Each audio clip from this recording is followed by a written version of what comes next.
یک کسی مرا گفت که استاد خود شما هم ملا هستین، ما هم ملا هستیم، ما رو چرا مردم چیزی نمیگن؟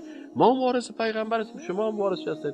ما گفتیم یک فرق ما و شما داریم، چی هست؟ ما گفتیم شما وارث پیش از 40 سالگیش هستین، ما وارث بعد از 40 سالگیش هستین. پیش از 40 سالگی بر از ما خوب لقب داده بود، برای شما هم خوب لقب میتن. پیغمبر صاحب تا که 40 ساله بود قرار میرفت اونجا مردم بود پرستی میکرد، اونجا مردم هر چی میگد، رسول اکرم صاحب هیچ چیز نمیگفت. وقتی که هیچ چیز نمیگفت کلاگی ببین طیب است، خوب آدم است، پاک است، همه چیزا رو میگه.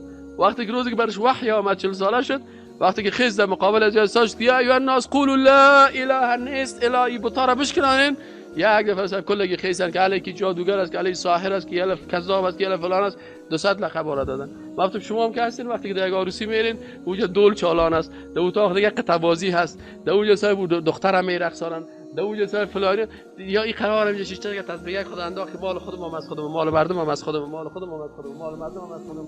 بیارین همون کاغذ که بسته کنیم که چند در بیارین پیسرن پاکتش چندی باشه 500 3000 خلاص بیارین بر از یک 3 4 خوراک دیگه میذارن، بر از زیاد برین، بر از یک دو تا قاب گوشت دیگه برین که خوب مصروف شوه.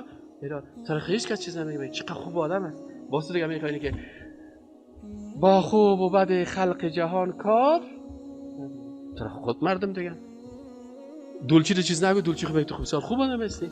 هنوز که آقا ماشاءالله باور بگو یک روز دیگه شیم یک مولوی که کل چیز است والله امیر شبخند چقدر هنرمند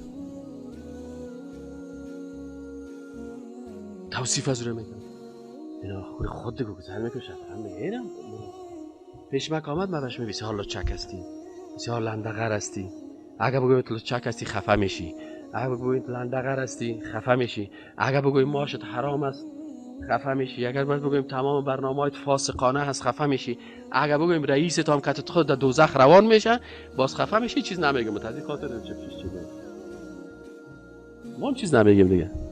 اینا خود دیگه حال که مردم در هر چیزش تایید کردیم میگه والا بسیار خوب آدمه. اما اگه برای خائن گفتی خائن هستی، برای جاسوس گفتی که ان شاء الله در غضب خدا گرفتاره. 50 سال بعد تو هم زیر خاک هستی ما هم هستم، 50 سال بعد رویا که تو سیاست دلت تکت تکت خود زورش میده.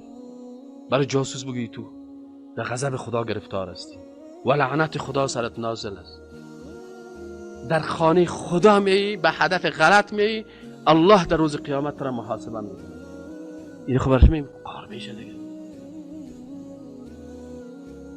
ایناله رسول اکرم صلی الله علیه و آله قبل از 40 سالگی کس چیز نمیگفته چه خوب لقب را دادن، بعد از 40 سالگی اون لقب را دادنش به خاطر